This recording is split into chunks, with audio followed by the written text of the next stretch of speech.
Hello and welcome to World Insight with me, Tian Wei, coming to you live from Beijing on CGTN. Coming up on today's program, the foreign ministers of China, Afghanistan and Pakistan met in Beijing to deepen trilateral cooperation. Will this dialogue help bring stability to the region?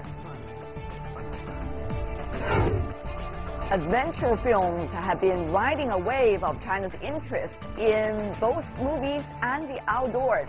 We speak to a pair of adventure filmmakers to see what goes on behind the scenes.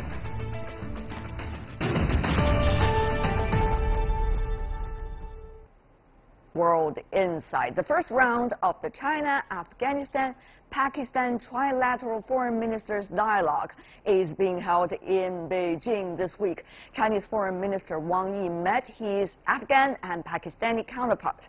At the press conference following the talks, the three sides agreed to use this dialogue as an opportunity to increase mutual trust and deepen cooperation. China is seeking to bring two neighbors closer. Afghan and Pakistani foreign ministers met in Beijing to overcome friction and secure closer security cooperation. Their Chinese counterpart Wang Yi said this initiative will bring tangible results. The three parties agreed that on the basis of 5 principles of peaceful coexistence, this dialogue will be taken as an opportunity to increase mutual trust and deepen cooperation. Under the framework of Belt and Road Initiative, 3 countries will work together to promote connectivity as well as shared prosperity and common development. Afghanistan and Pakistan are subject to frequent terrorist attacks. They blame each other for that violence. As an outcome of this dialogue, the ministers agreed to promote an Afghan-led and Afghan-owned peace and reconstruction process involving the Taliban. They also pledged to cooperate in a range of fields like the economy, military, intelligence, and refugees. We appreciate China's sincere support to Afghanistan's sovereignty, independence, and territorial integrity, as well as our peace and development efforts. I would also like to express profound gratitude to China for the generous assistance to our reconstruction efforts in the past 15 years. I believe this forum will go a long way in joint efforts for bringing lasting peace in Afghanistan and enhancing cooperation among our 3 countries. The foreign ministers agreed to hold a second trilateral dialogue in Afghanistan in the coming year and make it a routine mechanism benefiting growth amongst the 3 countries.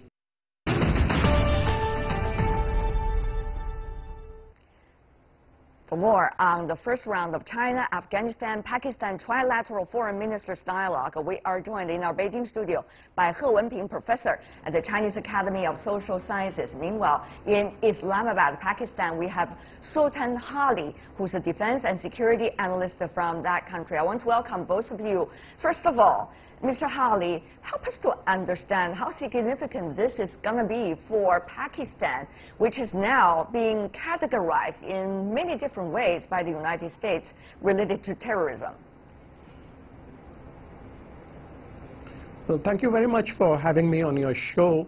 I would like to make it very clear that ever since President Trump has taken over, he has singled out Pakistan to perhaps make it a scapegoat for the U.S. failures in Afghanistan. And in the bargain, there is a trust deficit between Afghanistan and Pakistan, which has only deepened, and the fissures have widened in the near past.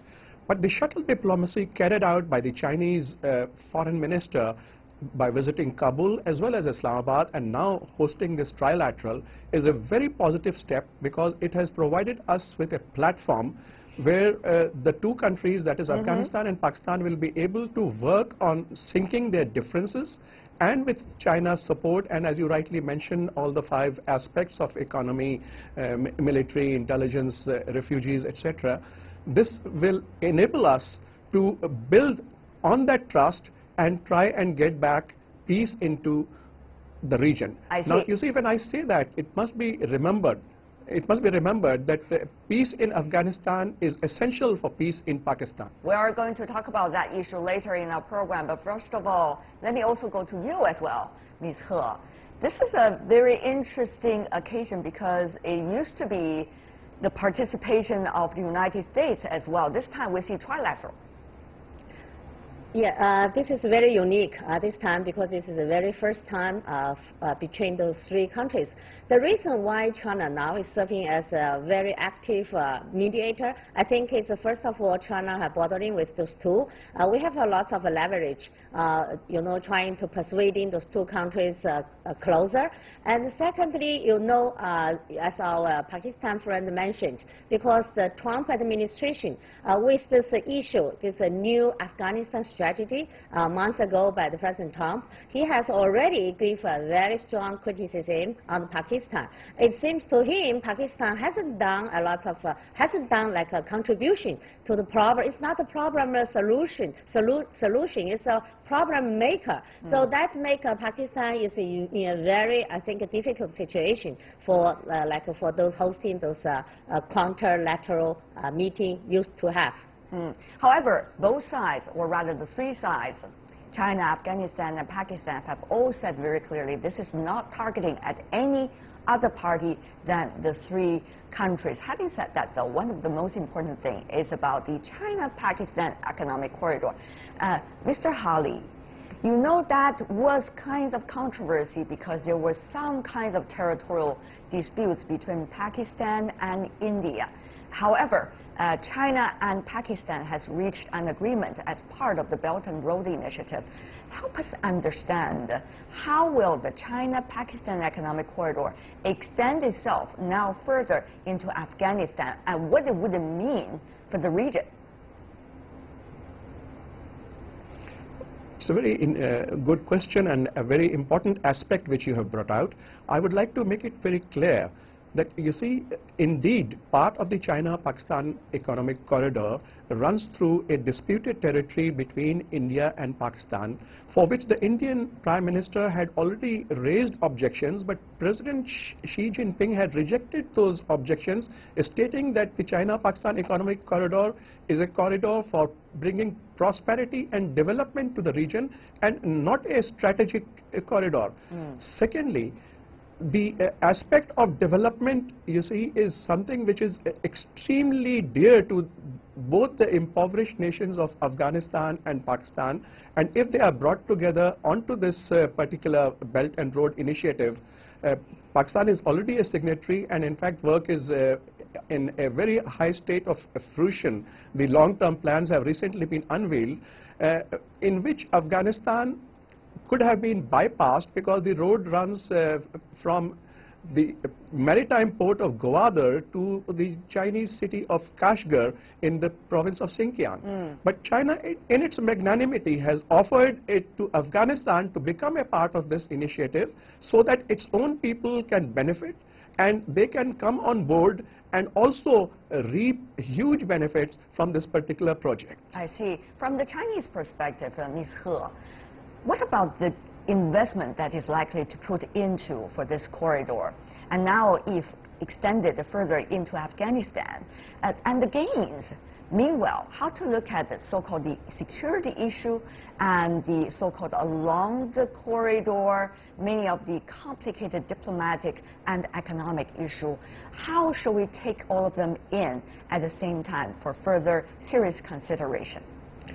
Yes, indeed. You know, the opportunities and the chances are always hand in hand with those risks. You know, even in Pakistan, this corridor building itself has already generated a lot of security concern. I think now, at the moment, there are as many as 10,000 Chinese workers now working in different projects around the corridor, and the Pakistan side even provided as many as 10,000 those security, you know, the troops to offer the protection. So which means the risk issue is there. So not mentioning Afghanistan, I think the security situation in Afghanistan is even more severe than the situation in Pakistan. So that's why, that's also exactly why China would like to extend this corridor building to the Afghanistan, because only through this infrastructure connectivity that will bring the more economic benefits to the people on the ground, which has been served as a basis for any other political trust building between those two countries, among even with China, and also can guarantee and those security building. So those three things are intertwined with each other. So we would like to take those risks. Not only the corridor issue is being discussed, but more importantly, the issue of against the terrorism. As we talk about security, terrorism issue is an important one in the region. How can the three countries correlate with one another to fight against terrorism? Every one of the three countries face the threat from terrorism. Mr. Hali, do you think this mechanism so far has figured out some specifics? What are these specifics? Well, the specifics are, to start with, all three countries, China, Pakistan and Afghanistan, which happen to be next door neighbors to each other, have faced the threat from the scourge of terrorism. The Uyghurs from China, some of the misled ones, they take refuge in Afghanistan, they get training into militancy, and they come and try and create problems in China. While there are terrorists hiding in Afghanistan who come and attack Pakistan, or at least they use Afghanistan as a launching pad. Now, you see the mechanism that is being put in place, and especially this particular trilateral, it was very rightly pointed out that it will be a step-by-step approach, but one of the aspects which has been brought out is that there will be a senior military officer placed in the headquarters in Kabul and in Islamabad, who will be monitoring the security situation, and with the overarching support of China, we will be able to tackle the scourge of terrorism. Now, Pakistan has had more than 14 years of experience in fighting terrorism. It cannot match the wisdom of China, because I've toured the whole of Xinjiang province, where the problem has been tackled with an iron fist, as well as providing job opportunities to the Uyghurs. But with China's experience, Pakistan's very rich experience in combating terrorism, and Afghanistan's willingness to join in, we should be able to tackle the scourge of terrorism and ensure that this particular project, and for that matter, the whole region, should get rid of terrorism. Ms. He, we see the very clear signs of so-called America withdrawal from different parts of the world, or thinking about America first, mainly thinking about American interest beyond any other's interest, and not necessarily playing a previous role internationally. So in this part of the world, Afghanistan, Pakistan, the issue of terrorism has always been haunting for some time already. Will this kind of trilateral framework in the future work? Will the slow process of building up the economic wealth and prosperity of this region be able to match the challenge of terrorism in this region? As we all know, if people's lives are getting better, if people are enjoying prosperous lives, they are unlikely to bow to the belief of terrorism. So what do you make of this? Well, I think as this first foreign ministers meeting has said already, three issues we have to put them together. One is political trust, especially between Pakistan and Afghanistan. Another is the economic cooperation. The third one is anti-terror. So all those three things, you cannot separate them one by one. So anti-terror, if you don't have those political trust, it's almost impossible, because now those two countries mutually accuse each other, saying each other supporting those terrorist activity in their own territory. So that's why this anti-terror issue cannot make a great, the progress. So first, the political mutual trust between those two countries now needs to be improved. And then the anti-terror. So anti-terror includes a lot of things, like my Pakistan colleague mentioned, information sharing, intelligence sharing, so, and also even joint those drills. So all those things, you have to build on those political trust. And then, of course, coming together with this corridor building, I think that will also add some benefits for all other two. Okay. Besides this, the three countries are also talking about even extend further, not only including Afghanistan into the China-Pakistan economic corridor, but extend it further even into the West and Central Asian Economic Corridor.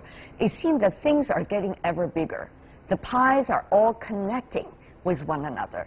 Under these bigger circumstances, Mr. Ha-Li, what do you think is the significance of these three countries now working on this platform beginning from this year, vis-a-vis the bigger picture of the really bigger region in Central and Asia and Central and Western Asia? Well, you see, when President Xi Jinping unveiled his program for the Belt and Road Initiative, of which China-Pakistan Economic Corridor is but one portion, although it is the flagship project, he had envisioned that this particular project is not going to be limited to only China and Pakistan, but also benefit the Central Asian countries, northwards to Europe, to Africa, and then with the maritime Silk Route, it is likely to encompass all the other major countries of the region.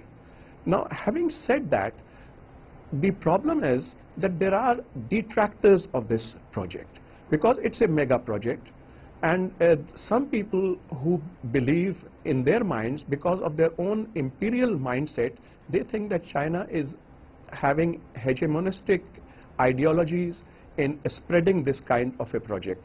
They are sadly mistaken because they have not read the history of China, because China has itself suffered at the hands of imperialist powers, and it does not want any nation of the world to share the same fate where another country occupies it or imposes its will upon the other. China has made progress in leaps and bounds in the last 3.5 decades, and it does not want to live and rest on its laurels by being a rich neighbor, but it wants to share its largesse and munificence, because it knows that if its neighborhood is peaceful, if it is developed, and if it is able to stand on its own feet, then peace will return to the entire region, and that is where China is playing a very important role, and it should not be misunderstood by anyone. Ms. He, on the one hand, China is eager to build partnerships with countries and regions in order to increase connectivity, as indicated by the Belt and Road Initiative. On the other hand, China has to understand very clearly the nature of different kinds of partnership and to what extent China will be able to participate in this partnership for its own interests and for the interests of most of those participating countries and players. Do you think China understands this balance well? Well, I think China is learning how to understand those balance in a very good way. You know, nothing is perfect at the very beginning.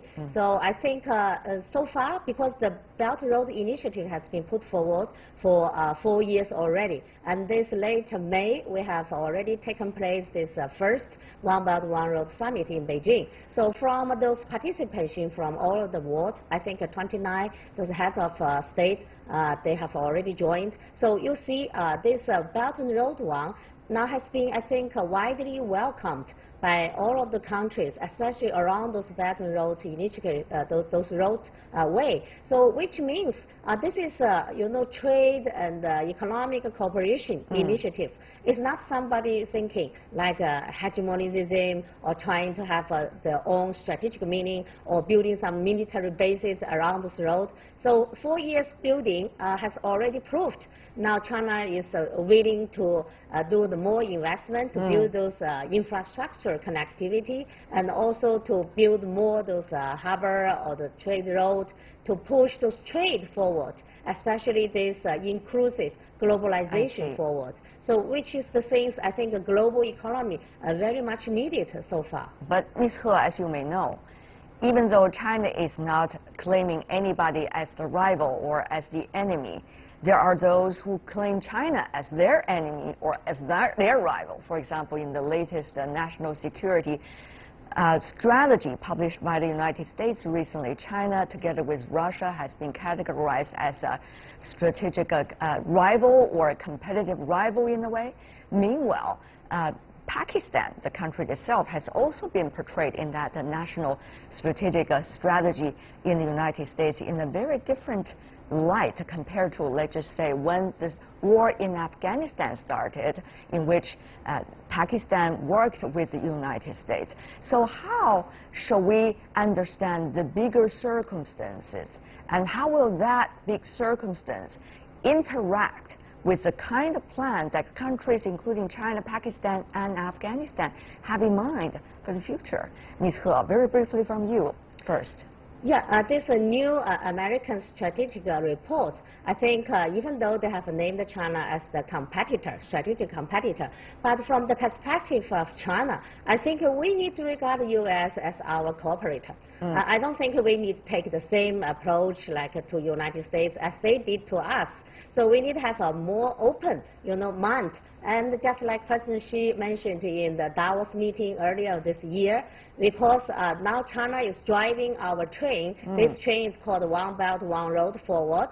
And we are not mind any other country, any other people coming to join us on our train. It's a free rider is welcome. So not like, some U.S., those politicians saying they reject those free rider.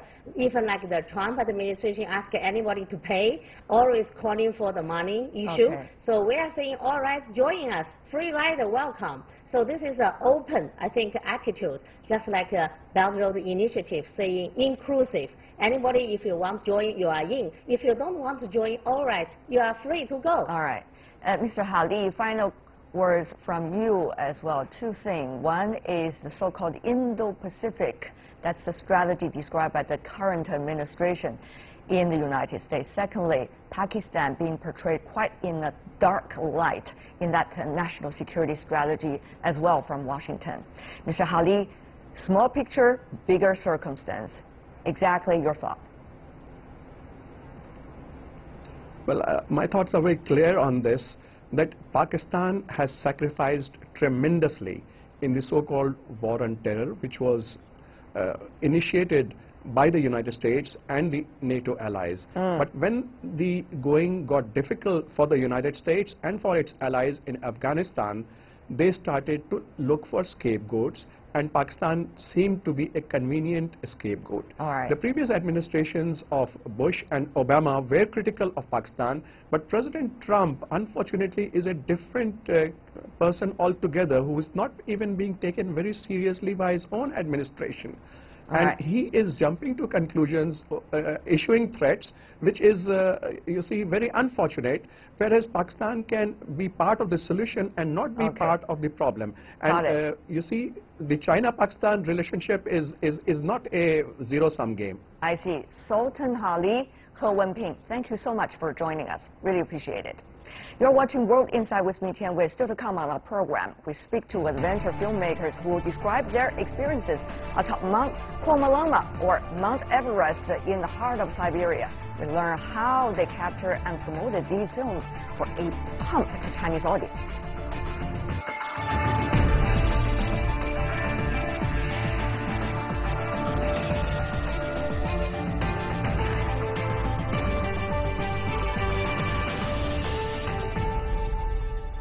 World Insight with me, Tian Wei, coming to you Monday to Friday on CGTN. Adventure sports should never be exclusive to only rock climbers, kayakers, mountaineers, and cavers. Now, with more adventure sports films featuring these people, the audience can experience the excitement and thrill in their comfort zone. Earlier, I spoke to adventure sports filmmakers to see how they promote their sports and their products. First of all, take a look at this. Mount Everest expedition have been one of the most popular themes for mountain films. But farther than the eye can see is different. It beautifully captures the emotion, humor and drama of a blind climber, Eric Weihenmaier's historic ascent, as well as 4 other remarkable firsts on Mount Everest. Adventure films are not often blockbusters in China, but with more promotions at various film festivals, they are becoming more popular in recent years.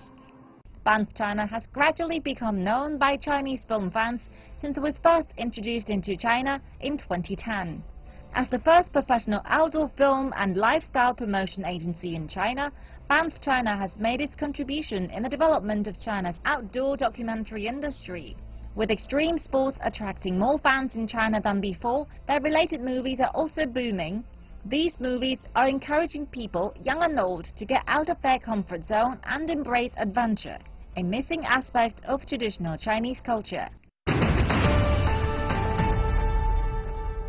And now we are joined in the Beijing studio, Tina Chen, who is the founder of Banff China, and also in Denver, the United States, we have Michael Brown, adventure filmmaker, 3 times Emmy Award winner. Welcome to both of you. I want to start with you, Michael. Thank you. Hi.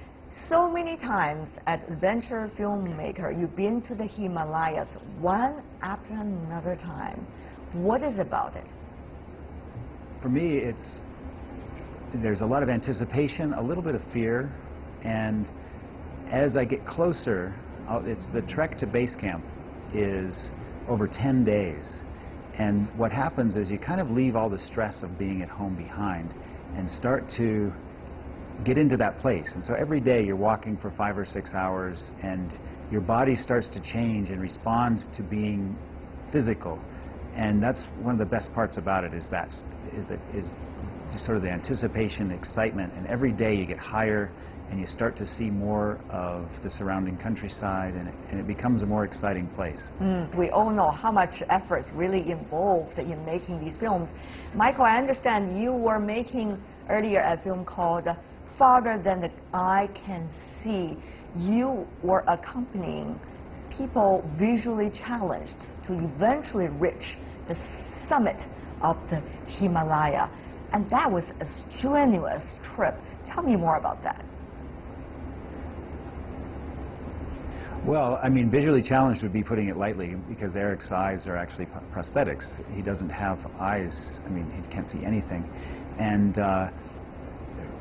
for me, it was a really amazing experience that it's opened up so many possibilities.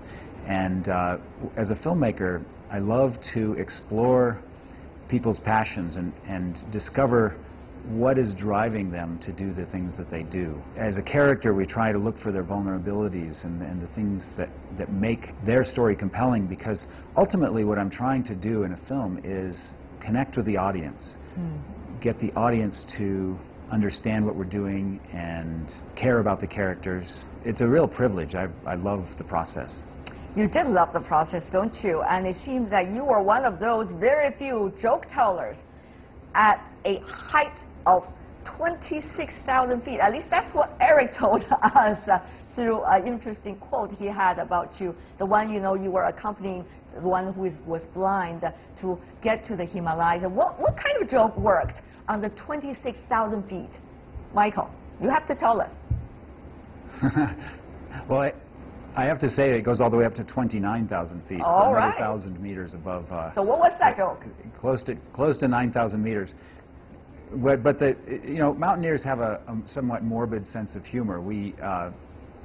There's so much suffering that goes on when you're high up that you kind of have to take it with a sense of humor just to keep the darkness at bay and not get overwhelmed by fear and dread. But we do make jokes about what it's like to be up there just because we have to. You know, you might come across a dead body, for example, and instead of being terrified or somehow horrified by that experience, it's more introspective. You start to wonder, it's like, well, I wonder what that person was thinking in the hours before they perished. And things like that. And then also, some of my favorites are that, you know, every time you climb Mount Everest, you lose about 40 IQ points. And since I've done it 5 times, I'm down about 200 from where I started. And so I'm getting kind of silly at this stage. But other things, you know, we just have a really good time with it, and it's just the way that mountaineers are. Understatement, and, you know, you might be wondering that once you get down again, are you going to have to amputate, you know, your toes because you haven't felt your feet for a few hours? And so the humor just goes around sort of things like that. It just keeps it light instead of getting too serious about it. The joke could be lightly told, and yet it was 29,000 feet high, and you have 25 to 30 pounds camera in your hand or on your back, and you have a team of people you are trying to encourage. It's really amazing. You know, what we are doing today, Michael, is really to let you guys to tell the stories, because it is really the stories that really help us to understand what our world is about. So for now, I want to come back to our studio here in Beijing, to Tina Chen. You worked with Michael on encouraging the Chinese documentary makers, particularly young ones, on making outdoor documentaries. Before we talk about them, let's talk about you. 8 years ago, you threw away everything you had and tried to start a film festival here in China that is all about outdoor documentaries. At the time, not many people had become fans of those documentaries yet. Were you worried that, you know, people are going to buy the tickets or not when they go to the theaters? Yeah, I worry about everything, because even people don't know there can be a documentary like this, and then nobody knows where's the audience, and whether the studio are going to show this film, and whether I can find a sponsor. And even we don't know, even I have to apply the permit from the government. I know nothing, and the people knows nothing. So even every tiny bits like a work, it become like a mountain. It's hard. I don't know how to climb it. For the very first time, when I showed to the audience, I think there are only 400 people. And showed up to watch the movie. Yeah, to watch the movie. We didn't sell the tickets because we just want to know the reaction of the audience. And when I heard applause from the audience, and I knew, and there's a future for the film festival. And now, let's just skip all the process, which you struggled a lot. What about now? What is the reality now? How many people are interested? And what has been the impact of these outdoor documentaries for the current generation of Chinese young people? Yeah, we're getting more audience, and the audience not only about outdoor lovers, but also like normal people. Like normal people like me. Like me. But also like entrepreneurs and who come to the cinema not only for the outdoor sports, but also just for the inspiration of the film. There are so many young filmmakers. They're enthusiastic. They do wonderful work, and you have the first outdoor film festival for them.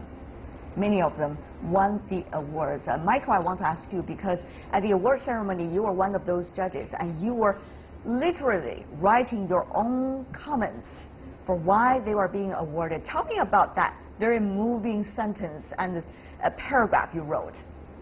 I think the reason is, you know, it's I recently celebrated my 51st birthday, and so yes, it was called Supertramps. And having just celebrated my own 51st birthday, I can feel that I am becoming brittle and slowing down. And this film was such a celebration of youth and energy, and then having my own kids and seeing them start to experience sort of the pleasure of being alive and having this incredible thing we call our human body that can do so many things. It's amazing to see these people stretching themselves in the beautiful environment of the nature, to be able to get as close as possible, to enjoy it as much as possible. But that is only one of those documentaries in this year's festival. There are many more. Tina, for example, there's one called 7 Kilometers. That is one that is dedicated to those who are suffering from psychological issues. Tell me more about that. Yeah, that film actually, it's only one film from this year China Outdoor Film Festival who actually got awards from all the juries. And the artist, which is the old man in the film, and he has some mental problem, and in the film they show what the status when he was in the hospital and at home, but also shows how lovely he is become when he was outdoor. He was accompanied by some reluctant companions during an exhausting trip, an strenuous trip, sitting in one of those jeeps trying to cross some of the most devastating and unimaginable paths human could ever encounter. And eventually, this guy who had enormous psychological problems seemed to be a triumphant winner at the end of the trip. It's an amazing transformation we're talking about here. Michael, besides that, there are also young people here in China. They enjoy the outdoor. They go out there to do the adventures. For example, those about Siberia. Tell me more about that.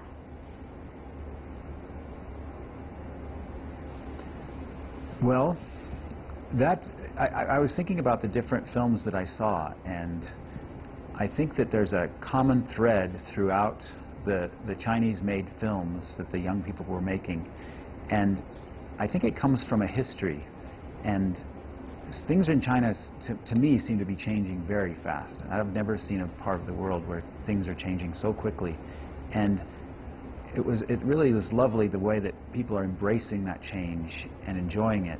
And what was common throughout the different films was this shared history, but also this willingness to express a vulnerability and tell stories through it. And the film about Siberia, it brought that very human element through and told a story. And it was also a lot of fun because I got to meet the various filmmakers and have a conversation with them about what they were doing and ways that I thought their films might work better, which it made the whole process a lot of fun. And I mean, for me, that's where I'm going, is more towards this idea of sharing what I've learned over 3 decades of making films and seeing if I can't, help other people realize those dreams. Do you see also common threads among these documentaries and these documentary filmmakers? They're really the rising generation of China, a China to them that has never been through the hardships, and yet through adventures that they made themselves and captured in documentary, they seem to be able to catch a very different China and a very different parts of the world. Yeah, I think it's before, like when I started to do the film festival, and everybody said, oh, there was no market, there was no audience, because the adventure never part of the culture of China, of Chinese. But through the past few years, especially when I talk, when I know more about the Chinese filmmakers, and it's a part of the Chinese adventure. It is. There are a lot of the adventure, the young adventure. They travel within China, even go to the world, and now they make a film and then bring it back to show them to a lot of Chinese. It's amazing to see how in the theaters people are being transformed just by watching these films. 1 hour and 2 hours, it seems that life could change just as a result of that. Before we go, I do have a both complex and yet simple question for you, because when we talk about outdoors, talk about adventure. In fact, some of the extreme sports that we consider a few years ago could become mainstream sports and leisure just within a few years' time. So I guess for you, both of you, one is running these kind of festivals, the other is making those documentaries. That means you have to learn really fast, and you have to capture the motions and emotions as they transform themselves. Michael, briefly from you. Well, I mean, the sports are exciting, and the new sports are exciting, and I also have to say that the filmmaking itself is changing as radically because of new technology, and cameras have become very small and light, and the quality is now essentially cinema quality, absolutely perfect images, and so it changes so quickly. And for me, I realize that I don't still have the fire in me that wants to get up at 4 a.m.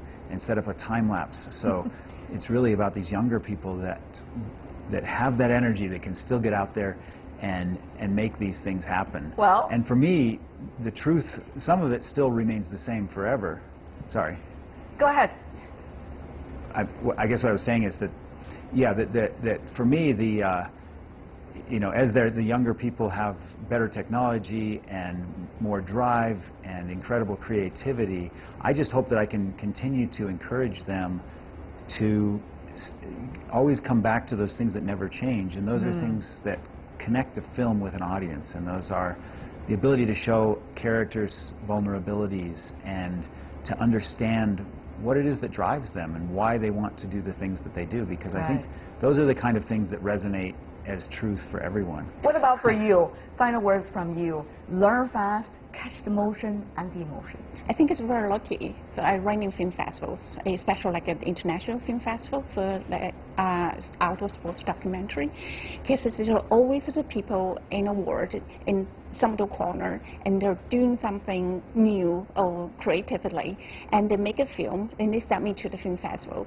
So every year I can watch a lot of new and creative new films. Yes, always spiced up. At any time. Yeah. There's a festival. Thank you so much for the two of you for joining us, and certainly for your contribution to making us ever more energetic and ever younger, including the two of you. Thank you so much, Tina Chen in Beijing, and also we have Michael Brown in Denver, Colorado for us. Really appreciate it.